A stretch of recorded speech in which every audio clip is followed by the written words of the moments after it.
जैसे ही जंगली सुअर पागलों की तरह दौड़ता हुआ उनकी ओर आया, दीपिका ने तुरंत छेदने वाली धनुष निकाल ली। बिना कुछ सोचे समझे उसने सीधे शैतानी सुअर की ओर तीर चला दी। तीर का नोक सीधा उसकी देह की ओर बढ़ा, लेकिन आश्चर्य की बात यह थी कि उसे जरा भी चोट नहीं पहुंची। दीपिका ने हिम्मत नहीं हारी, पर सामने वाला लगातार उस पर हमला करता हुआ नजदीक आता गया। जब जान जाने का खतरा सिर पर मंडराने ही वाला था, तभी किनारे पर पहुंची काली बहन ने अपना जादुई तीर चलाकर वही सुअर को ढेर कर दिया और इस तरह उसने उसे मौत के मुंह से बचा लिया। उधर जब बेटी देर तक घर नहीं लौटी तो चिंतित जैक अपने साथी के साथ पहाड़ पर खोजने निकल पड़ा, लेकिन रास्ते में ही एक गुस्सैल गैंडे ने उनका रास्ता रोक लिया। उसे देखकर दोनों बुरी तरह डर गए। गैंडा दहाड़ते हुए उनकी ओर दौड़ा और दोनों घबराकर जान बचाने के लिए भागने लगे।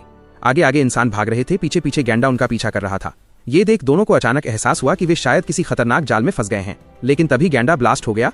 लेकिन तभी कियांगे ने जमीन पर पड़ी अजीब ढंग से सजी पत्थरों की कतार देखी। उसे समझ आया कि इन पत्थरों में कोई रहस्य छुपा है।